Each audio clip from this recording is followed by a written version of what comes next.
So as we move through today and this morning, as we talked about really having this not just be another conference or just another 5 CEUs, right? That we really take something away from this. And so be thinking about that, writing it down in your notebook or typing it on your computer or your iPad, but really grabbing hold of some of these things. There was so much in that, in Chris's story, but the one thing that I took out of that was that past and that future.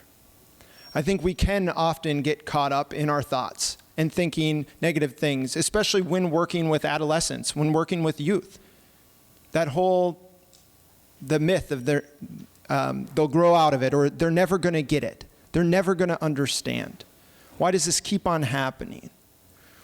Working in prevention and working in treatment and recovery, relapse, those types of things. But being able to put those in their categories and focus on that moment and be present. Thank you, Chris, for giving that to me and to us as well. And so we want to encourage you to continue that mindset into our next panel, which we're going to move into in just a couple minutes. Today would not happen, though, without our sponsors. And one of our gold level sponsors is Melrose Center. Nikki's going to come forward and share a little bit about Melrose Center here for just a couple minutes before we move into our next panel, which is collaboration. And so please welcome Nikki as she comes forward.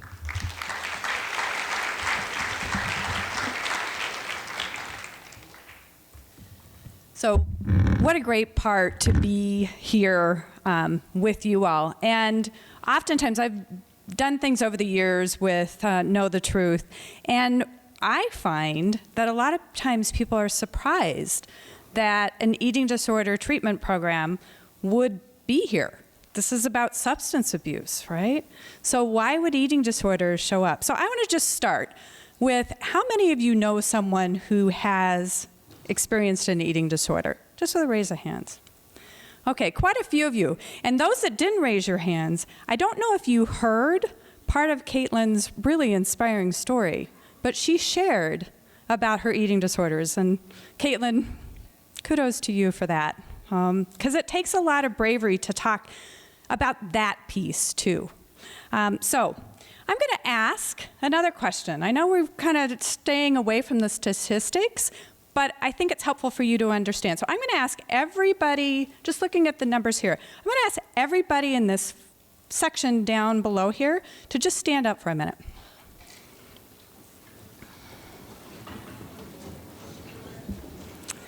Okay, so look around, and those of you that are still sitting, this is representative of the number of people that have a co-occurring eating disorder and substance use disorder. Okay, surprised? The numbers are pretty high. You can go ahead and sit down, thanks. Research would tell us about 25%, and it will go up to even 50% for those women who may be suffering from bulimia. So just wanted to have you have that little bit of understanding. At Melrose, we treat not only eating disorders, and that's all types of eating disorders, but we have a very specific program for treating co-occurring eating disorders and substance abuse. In each of your bags, you should have received a card about that, so you've got some information about that program. But I wanted to just spend a couple of minutes talking about how we do that. We have assembled an expert team of providers, from psychologists. You heard from one of them earlier in the earlier panel, Dr. Jason Reed. So psychologists and physicians, registered dietitians, nurses. We have a whole team of folks to address eating disorders. And they have experience not only in the eating disorder, but substance abuse as well as trauma. That's an underlying piece of much of this. So Melrose has been treating eating disorders for more than 30 years. We offer support, encouragement, and healing for people. And when I say people, we are treating kids as young as 6 and adults into their 80s. So this idea that while eating disorders may be starting at a younger stage, and it's just like substance abuse, it'll go away, they'll outgrow it. We have people in their 80s with an eating disorder. So it is something that can last a lifetime. It is the deadliest mental health illness there is. So the trick is to identify it early, intervene, and get them treatment. With treatment, there is hope. And today, some of you have already stopped by our booth and picked out buttons. I chose the hopeful button today because that is what I want you to know. There is hope and there is healing. And there are, like us at Melrose, places that you can go and receive that care. We offer treatment in 3 locations: St. Louis Park, St. Paul, and Maple Grove, probably the closest to this location. We're very specific in how we set up our site. They're intended to be welcoming and to provide an atmosphere of healing. We have healing gardens and a lot of meditation, chaplains, and everything that you were talking about earlier. That's a piece of this journey, not only for substance abuse, but for eating disorders as well. So mental health is clearly important to all of us, with 1 in 4 Americans experiencing mental health each year. And we're just thrilled to be a part of this day and this organization. And I just hope you'll continue to enjoy your learning. And no, I'll be out in the lobby for the rest of the day if you do have more questions. And I hope I piqued your interest just a bit on, wow, maybe you didn't know this connection, and to better understand that connection and to take action on it. So thank you.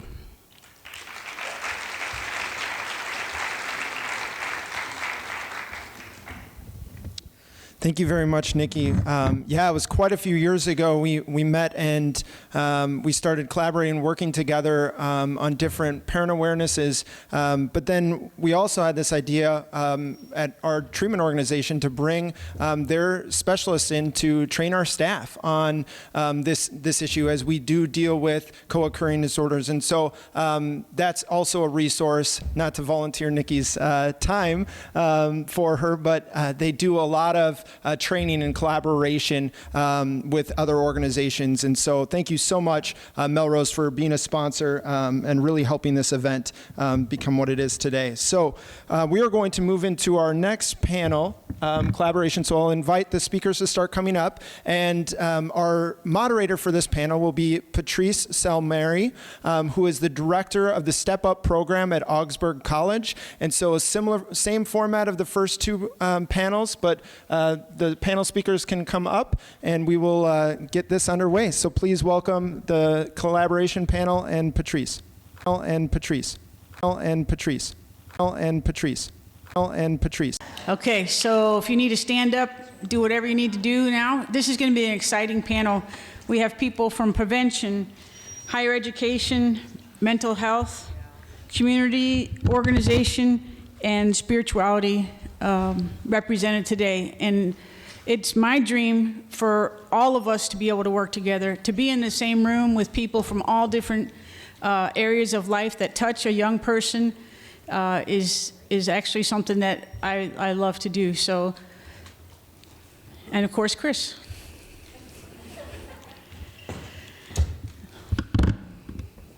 You have mics? Microphones?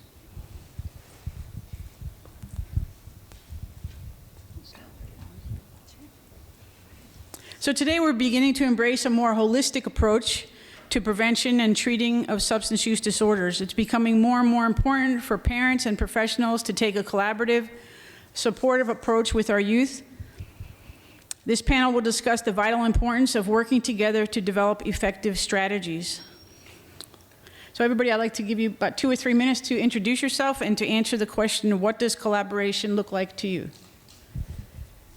All right, I will start. My name is Lindsey Smith, and my title is Regional Alcohol, Tobacco, and Other Drug Prevention Coordinator. What that means, because it's quite a mouthful, is I work in the 7-county metro area. There are actually 6 other people that have my same position in greater Minnesota. But I work in the 7-county metro area doing essentially 2 things. First is supporting, providing resources and assistance to community coalitions that are working on substance use prevention. So doing a number of public health strategies as a community-based effort. And my other responsibility is kind of starting and gathering interest for building community coalitions in areas of the metro that doesn't already exist. So essentially, some people like to refer to us as brokers and connectors of information and resources on the topic of prevention and how community-wide, multiple sectors of the community can get involved in really making a huge impact. So I think that also then lends itself to answering the first question we've been posed, which is, what does collaboration look like to me? It looks like bringing together, like I already said, multiple perspectives, multiple sectors of a community, so law enforcement, school personnel, businesses, media, youth themselves, parents, many of the people that we've already talked about or heard other panelists speak of today, bringing them together to really hear their perspectives, hear what information they have to bring to the table, what resources they have to bring to the table, and finding solutions together. So really what it is that we're here about today is how I view collaboration. Thank you. My name is Lexi Holtam. I am the Executive Director of the Steve Rumler Hope Foundation, and I have the honor and privilege of working in collaboration with many of these people up on the panel, as well as many of you out there in the audience. I recognize a lot of you. Hi, Gloria. And so the Steve Rumler Hope Foundation, well, let me back up. First of all, let me say that I am a person in long-term recovery. And what that means for me is that I have not had to use drugs or alcohol in 4 years, 361 days. So I only know that date because Monday will be 5 years for me. And being a person in long-term recovery affords me the ability to be executive director of the Steve Rumler Hope Foundation and to create solutions in community and in government and across our nation. And to be able to work with some pretty outstanding people. You have one of my board members on your next panel, Dr. Chris Johnson. So the things that we do at the Steve Rumler Hope Foundation to work in community are threefold. One, we do prescriber education. So we know it to be true that most prescribers are prescribing highly addictive substances to youth, to people of all ages, and that they have, if they're lucky, half a day's worth of education on addiction. So that's a void that we're filling. We are creating prescriber education, and we've partnered with the MMA and the University of Minnesota to produce these free CMEs for prescribers across our nation. Another thing that we do is advocacy, and that takes quite a bit of community collaboration. Things don't necessarily move in our country or in our state or on the tribal reservations when you expect it to come from top down. Each of you in here has to choose to participate. You've probably heard this before, but we are a constituency of consequence, but only if we stand up and show up, right? So, with our advocacy efforts, we work on the state and local and tribal and federal levels. We have our third program, which is overdose prevention. And again, that program takes quite a bit of collaboration, working with our first responders, working with our local governments, working with citizens themselves. One of the things, and I'm going to talk about that a little bit more later, but one of the things that I want to say about collaborating is I think one of the bigger breakdowns is just making sure that the communication is going out to everyone, right? Making sure that we're reaching everyone. Because little micro groups that work to get things done, and we're so much more powerful when we work together as a whole. So that's one of the things that I had to say in this intro moment. Thank you for having me. My name is Gaugler Stewart, and I am the Director of Family and Spiritual Recovery for the Retreat. For those of you that may not know the Retreat, we are a facility that's steeped in 12-step recovery. We have residential programming, non-residential programming, older adult programming, and of course our family programming. And when I think about collaboration, of course my immediate thought is to the family. How are we involving family in all of this?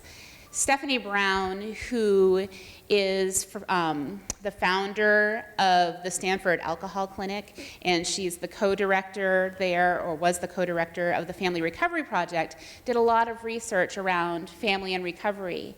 And what she found is that there are 3 things that alcoholics and addicts need to have in place in order to have successful long-term recovery. Of course, that first thing is abstinence. You can't have recovery if you're still actively using.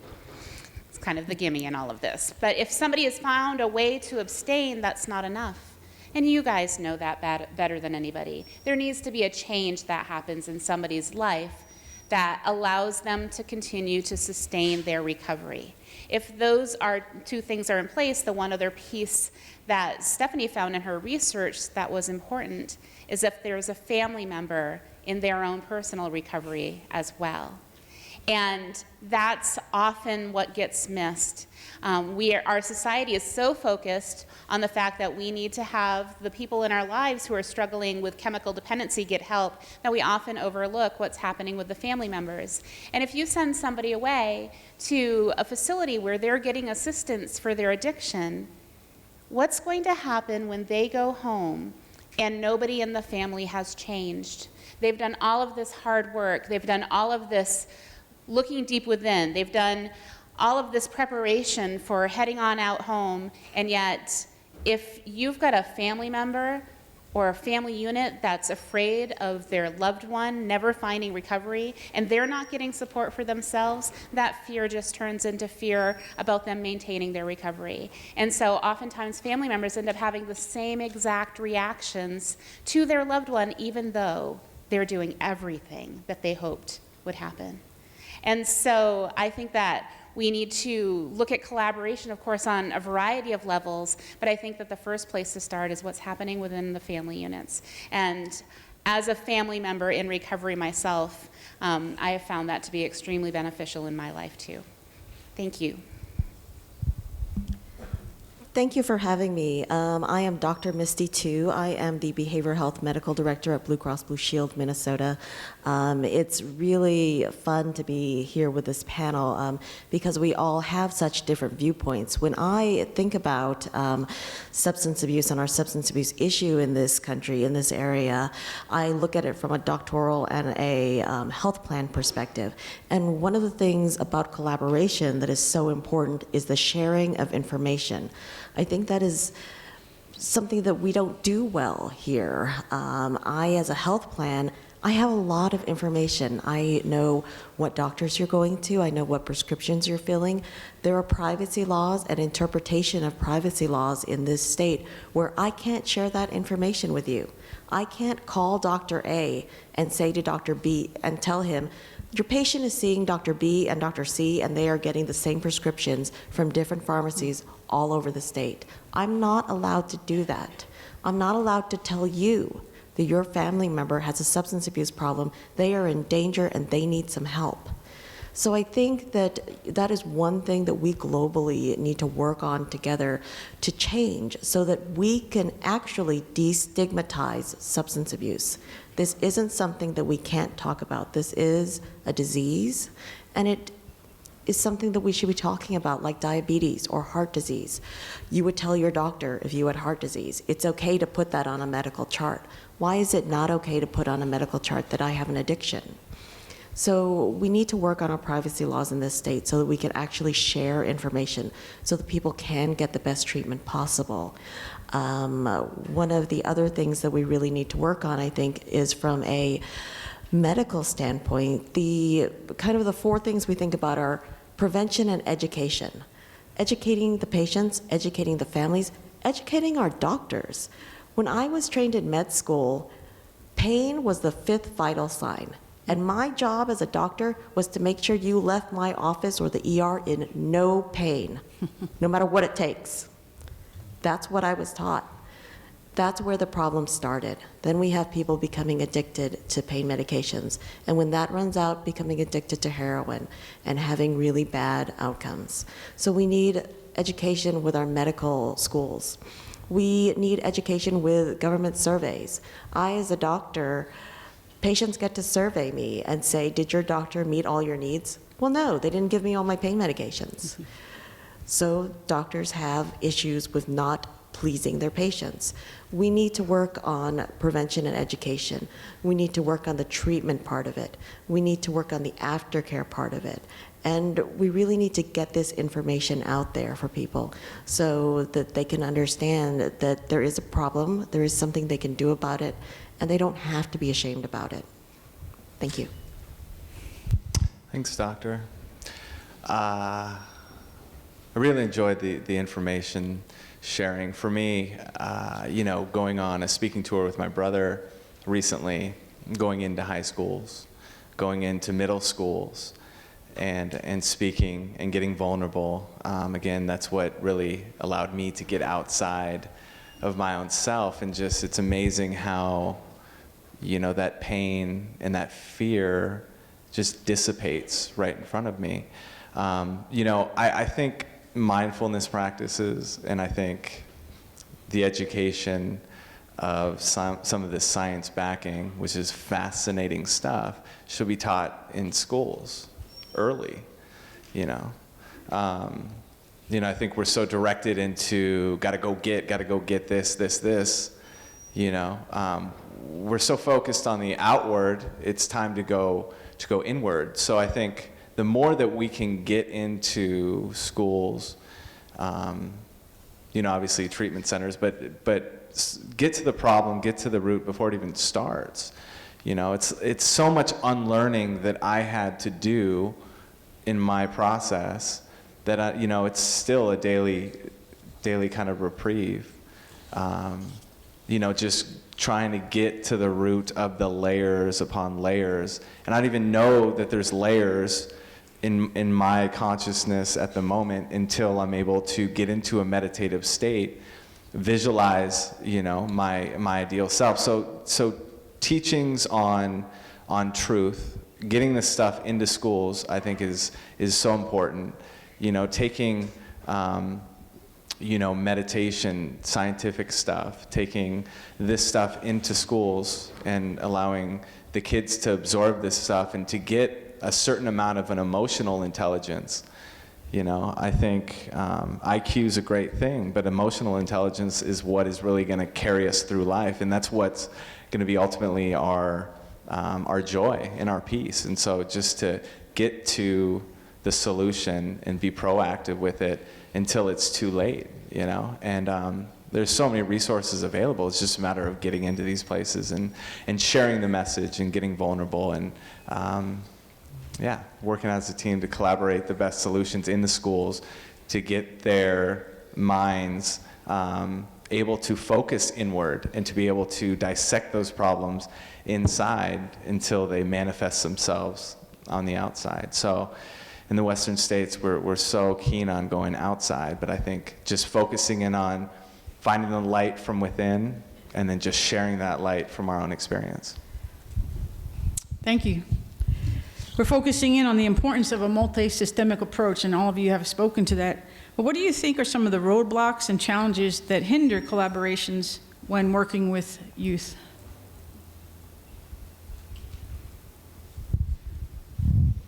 Go ahead. I can begin by just saying I think engaging youth is sometimes a challenge when we're talking about organizations and adults that all come together to collaborate on something that we all think we know how to do oftentimes. Taking into mind when youth are available to be a part of that conversation sometimes gets overlooked. I've also been in many rooms where youth are present but aren't sure how to have their voice heard or aren't comfortable speaking up. So sometimes it becomes just making sure to keep in mind that we're asking them the questions, we're asking them to participate in the conversation. A panelist, I think in the first panel from Kennebec County, if I'm remembering that correctly, was referencing how their coalition is doing a great job of bringing youth to the table and allowing them to, in their own group, do a lot of work with their peers and then come back and report it to their larger group of that kind of cross-sector representation of the community. And I think that's an amazing format to involve youth in this kind of process of coming up with solutions. I think the key is making sure to remember that they sometimes need to be shown the platform and shown the way for how to have their voice heard. Mm-hmm.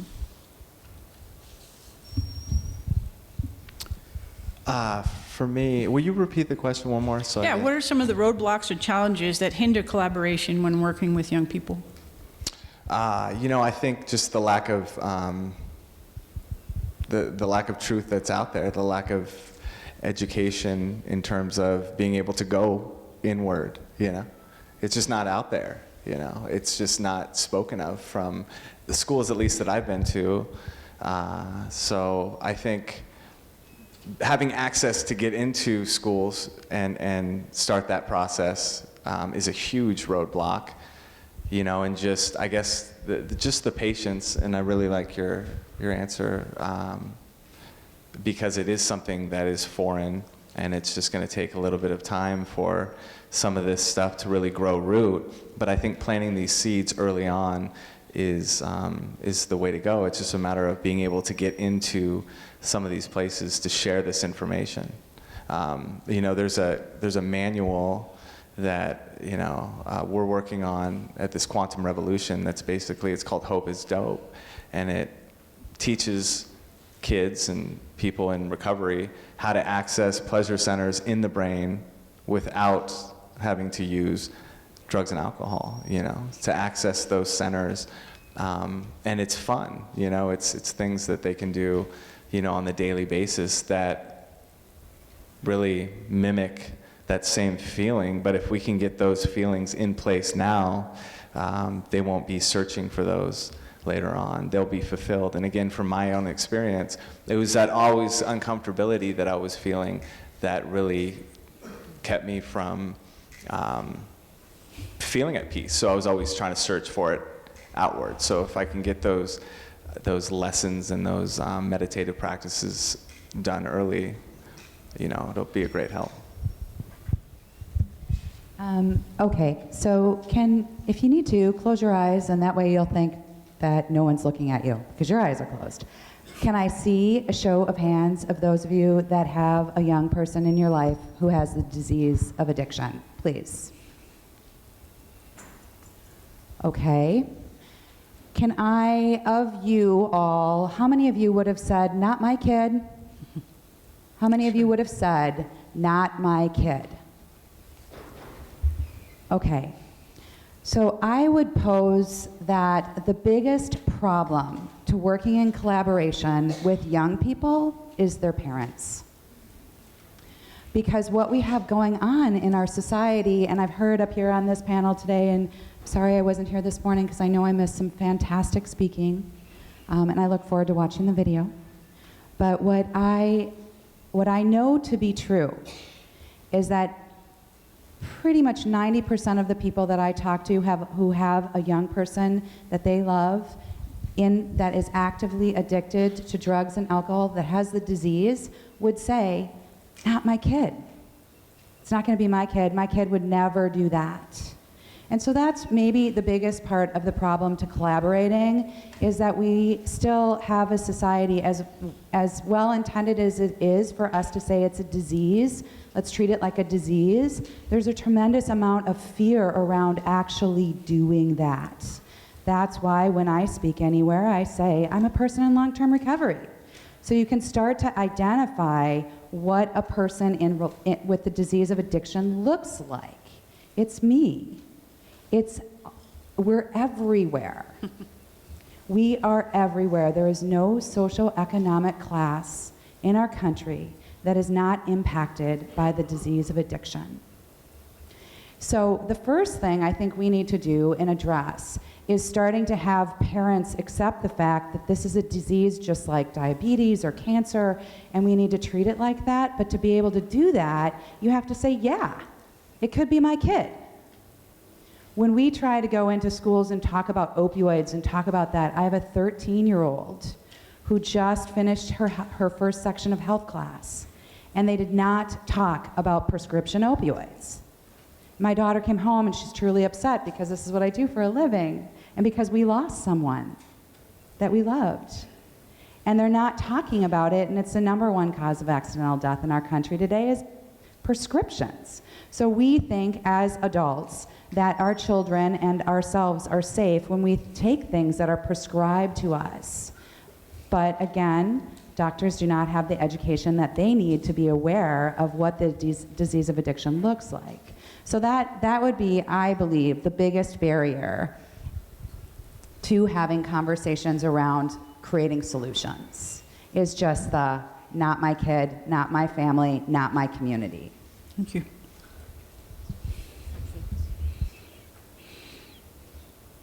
There are several trains of thought running through my head. And the first is that I do think that denial can definitely play a part in all of this. I sure can, thank you. I believe that denial can play a part in all of this. Denial that the problem is as bad as it is. Denial that if a situation would just change, maybe everything would be okay.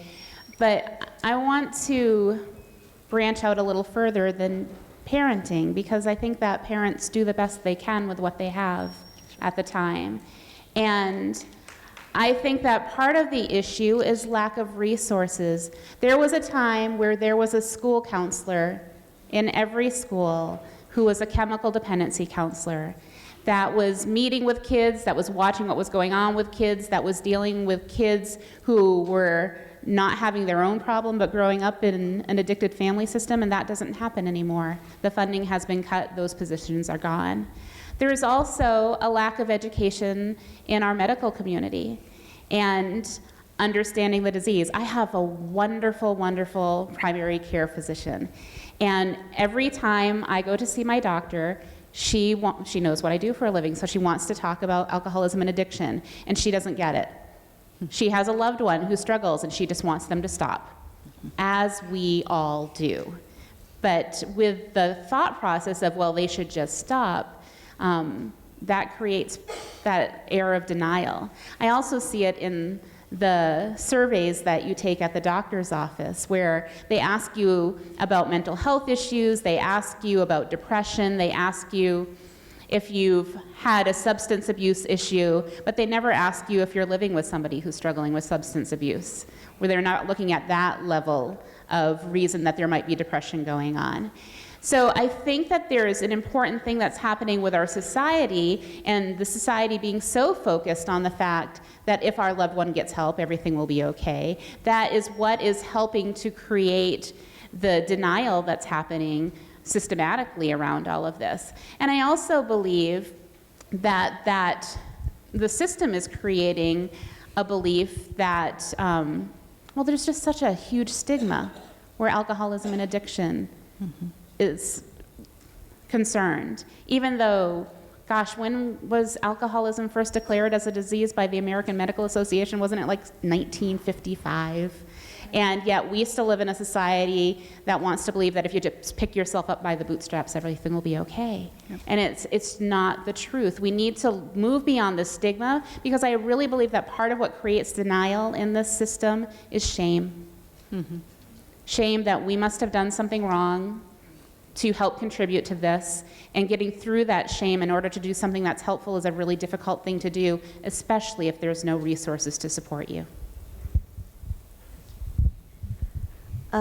So first of all, I would like to say that I believe that our youth are exposed to more danger than they ever have been in the past from this arena, because the medicine is prescribed by a doctor. You know, they prescribed Johnny Adderall, and Johnny brought it to school. Why can't I take a few? Why can't I take a few Vicodin from grandma? You know, it's prescribed by a doctor. It must be safe.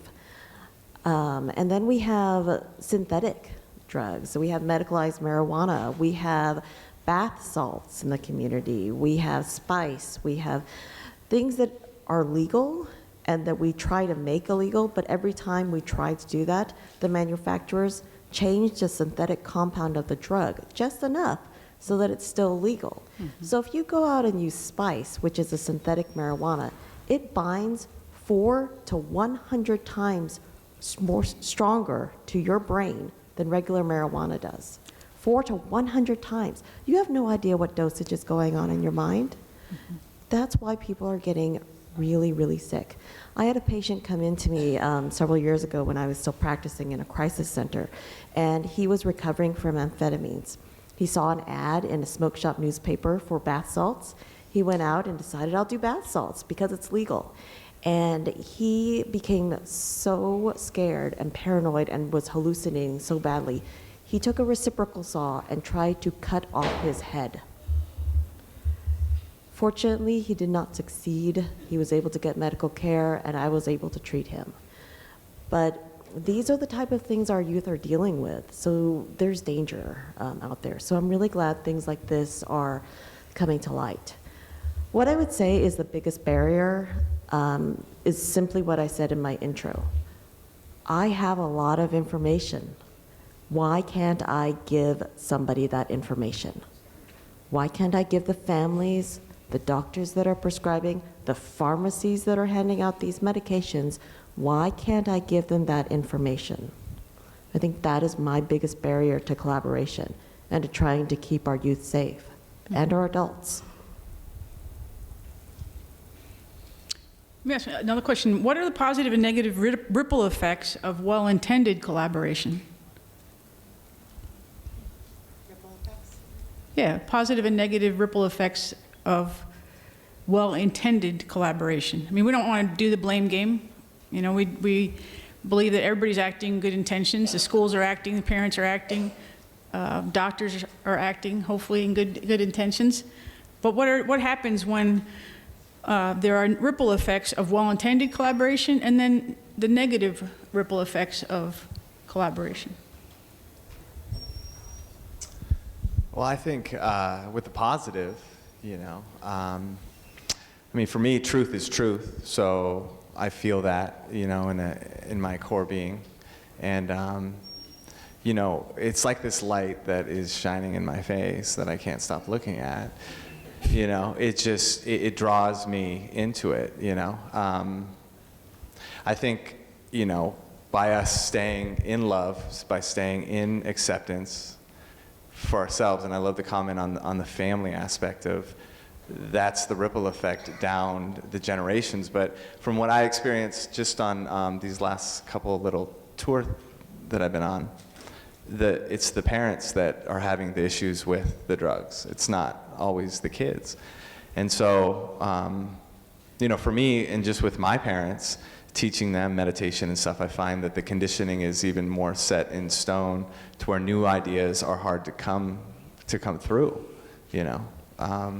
So it's an unlearning of those things, so it can take root earlier on in life to get proactive rather than reactive. And I think, you know, it goes with the negative ripple, you know. I mean, if people are being taught things that aren't necessarily truth, and they're being, you know, for example, that we're all connected, you know, through entanglement, and if someone's coming into a situation of fear, you know, for their kid, which what parent wouldn't, you know? I mean, I felt that deeply with my mom, you know, dealing that with me, and ultimately that's going to keep me more stuck in that situation, and it's going to perpetuate the problem even more. So education in terms of that is huge, because holding the space of love and acceptance, you know, plays a huge role on the person that you're in direct contact with. And that ripple effect is massive, you know, because it just keeps getting passed along.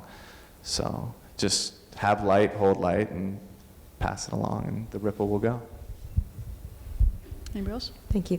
So this is actually a really timely question for me. We at Blue Cross Blue Shield are working right now on a pilot to really embed some mental health and substance abuse help into primary care clinics for our youth, because we know that's the doctor that they're going to go see. So how do we start having that conversation and then give the doctor the tools to address it when they say, yes, I have a problem with substance abuse, or yes, I'm thinking about trying marijuana. Do you know that we actually have some studies and evidence that can predict a child's risk of using substances before they even begin using? Impulsivity, antisocial behaviors, oppositional defiance, those types of things have been identified to be risk factors for potential substance abuse in the future. And yes, there are treatments that we can try. Therapy, group therapy, empathy training, there are things that we can do. So it's a really exciting time for us and a project that we are really trying to get off the ground. What I would say that the challenge to it and in the collaboration is perfect being the enemy of good enough. Because we want everything perfect. We want all of the data. We want everything to go well. We want all of the codes in place. We want, we want so much from this. But at some point, we know we're just going to have to launch. I have to be able to prove to my stakeholders that this is financially viable and, of course, good healthcare outcomes, which is what we all strive for. So I want to make sure this project is successful. So it's a really interesting thing. Obviously, we don't want to get to the point where physicians can't prescribe. If your child has ADHD, your child needs to be treated for ADHD. If you have knee surgery, you're probably going to want an opiate. But there are many things that we can do. We can do things such as we are looking at other blues plans right now. Some of them have limits on acute pain meds. So instead of 30 days of medication, we're only going to dispense 7 days at a time. And after you use that 7 days, then let's see if you need some more. Because after about 7 days, you start running into physiological addiction. So these are some of the things we're thinking about. The ripple effects are, though, you probably don't want to go to your pharmacist every week. You probably don't want to have more PAs on your medications. We understand that. So these are kind of the barriers and challenges that we face, is trying to make things safer and better, but not putting roadblocks to people with actual pain and issues that need to be treated. Well said, doctor. Thank you. When I think about the things that families do, well, the things that any of us do, I think it's all very well-intentioned. I don't think any of us get up in the morning and think, gosh, how can I make this worse for my loved one? It's just, that is not our primary thought. And yet, there are the things that we do with the best of intentions that aren't helpful. How many families have I worked with who have stayed up late worrying and have covered up for their loved ones' mistakes and have taken on their responsibilities, and they've footed a lot of bills, and that hasn't changed the outcome of what's going on with their loved one. So I definitely believe that there's an opportunity for greater support and greater education in all of this about what is actually helpful. You know, one of the things that we talk about in our family program is helping families move from reaction to response. When we are frightened, and for those of us that love somebody who's actively using, we are frightened a lot of the time. If we're letting that fear drive all of our behaviors, we are part of the problem. And so how do we find a way to take care of ourselves so that family members can start choosing how to respond to all of this instead? Looking at what their motivation is behind their behaviors, learning the things that might actually be helpful, learning more about the truth about what they're up against with the disease. I think that oftentimes family members understand intellectually that this is a disease, but their emotions haven't caught up. So how do we actually create space, a safe place for families to really learn the truth about this so that they know what they're up against and so they can show up differently in that collaboration process? Great. I'm going to do another question. How's Good. that? Yes, Okay. please do another question. Everybody here knows that our young people are the most creative, brilliant people you'll ever meet. They are the future. What do we need to do, and how can we better work together to develop effective solutions for our young people? Okay. Feel free to text your questions in as we're doing this. Can you summarize that again? How can we better work together to develop effective solutions for youth? All of us. Okay. How can we better work together? All right. So, okay. I think that we need to start at two ends.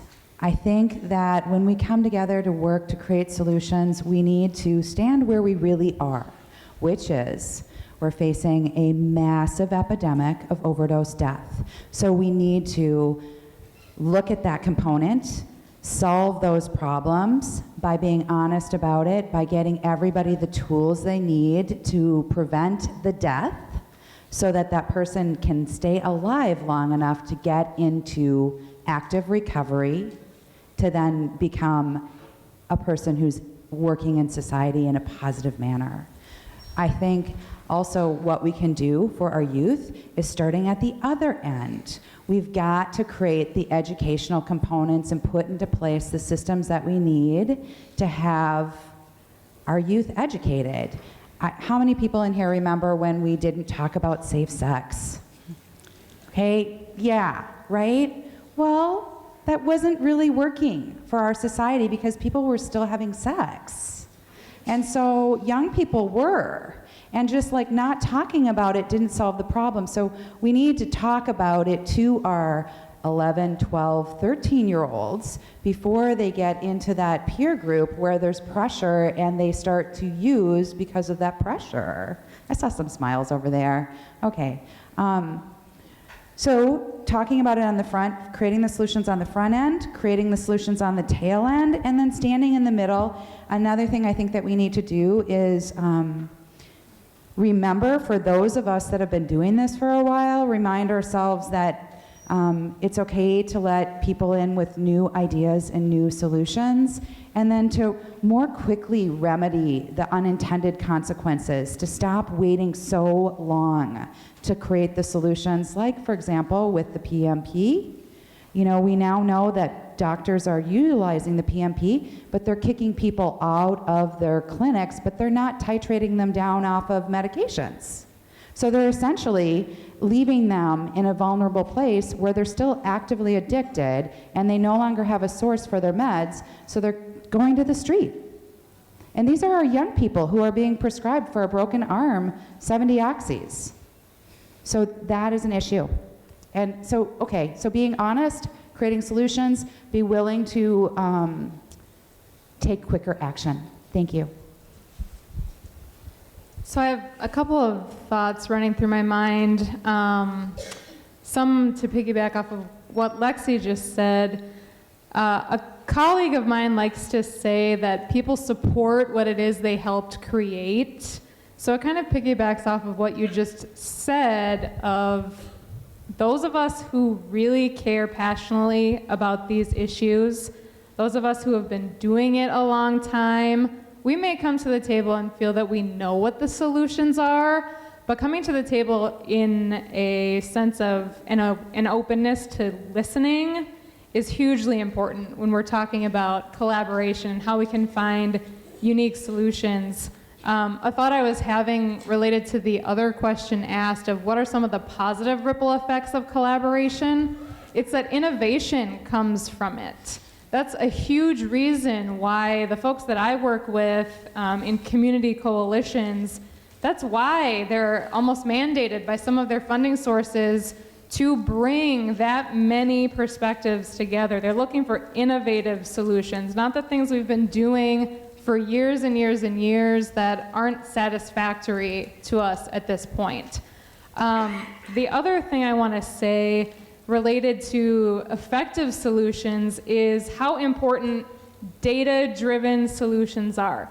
How so often I think it's just human nature to want to do something.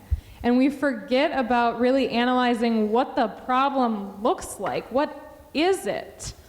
What is it that we really need to look at? What components are really important? What are the trends? What are all of those things? For anybody who's a data geek in the room, you'll hear me.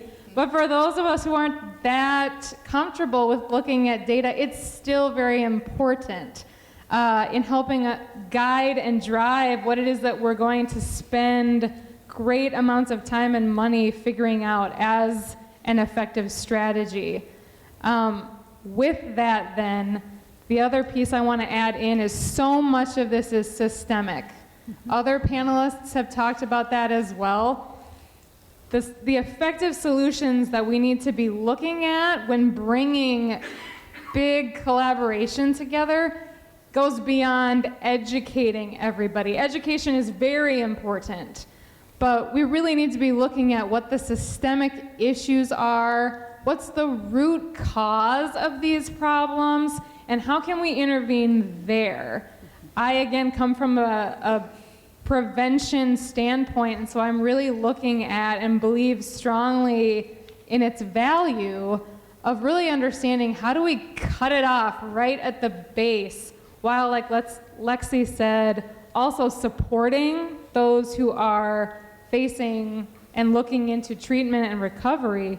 How at the same time do we work on some of these systemic issues? And that is really, for me, where the value of bringing people from all sectors of the community together comes in. So that, once again, we can help everybody understand what their vested interest is in it.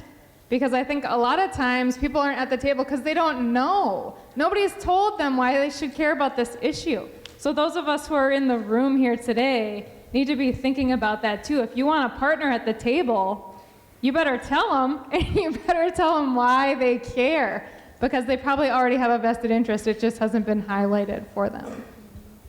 Thank you. Some questions that are coming in for everybody.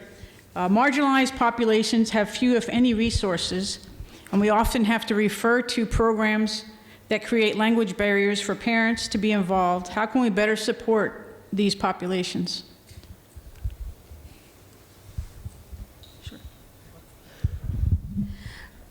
So that's a really important question because we have a very diverse community here in Minnesota. And we're diversifying across the U.S.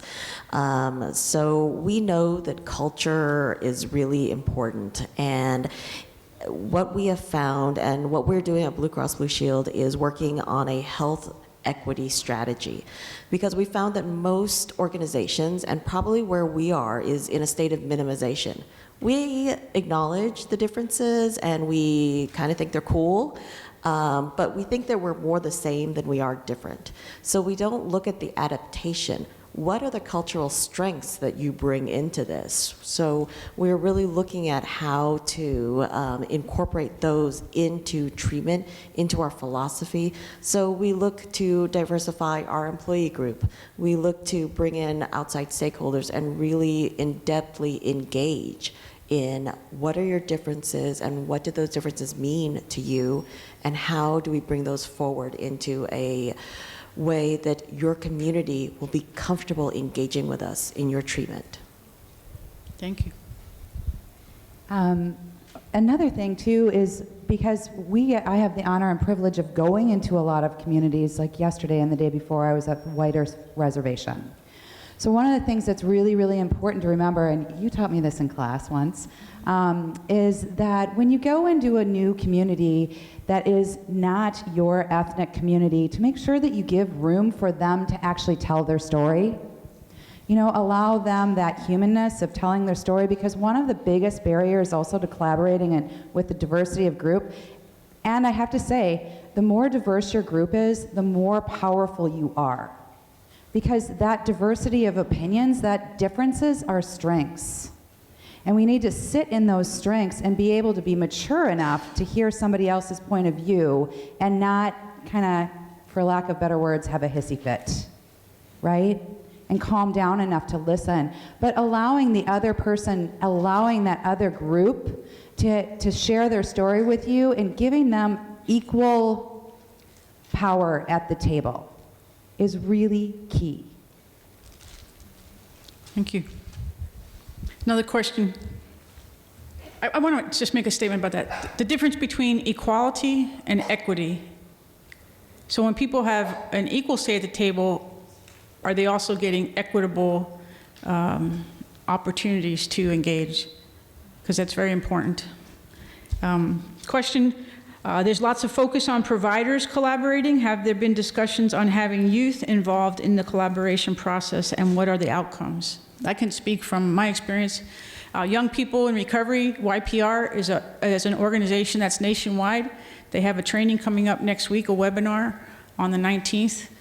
And that's a great venue for people to express who they are, to tell their stories, to influence advocacy areas. They've had a lot of influence in the Rally for Recovery last year in DC.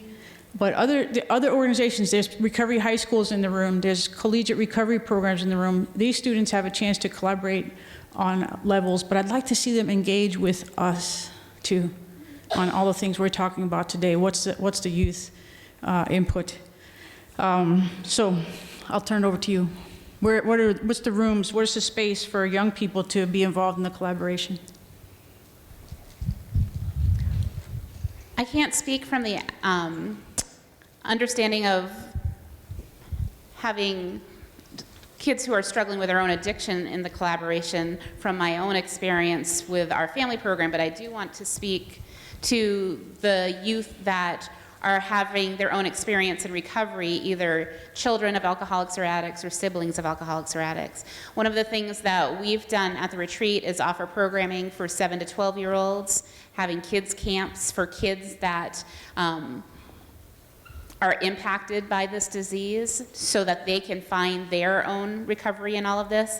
And with our family program, we welcome anybody who's 12 years old and older to come and be with the adults in the family program because they acclimate so very well with the adults, and what I know is that they know more than what we think they know.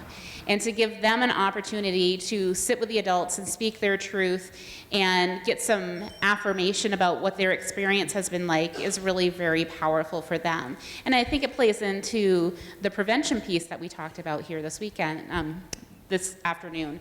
There's pieces of research that shows that if we are sharing with kids about recovery, we're letting them know that there might be a family history of all of this.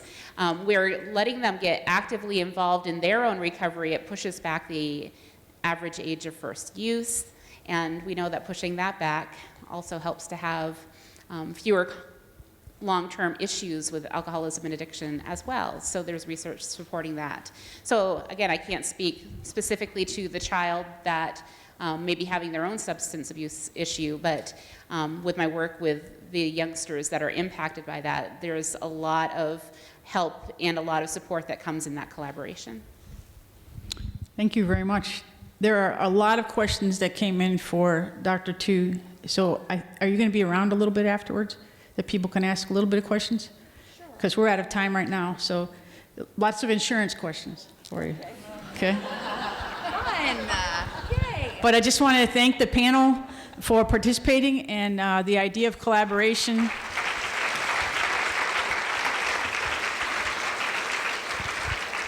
And thank you very much for your questions.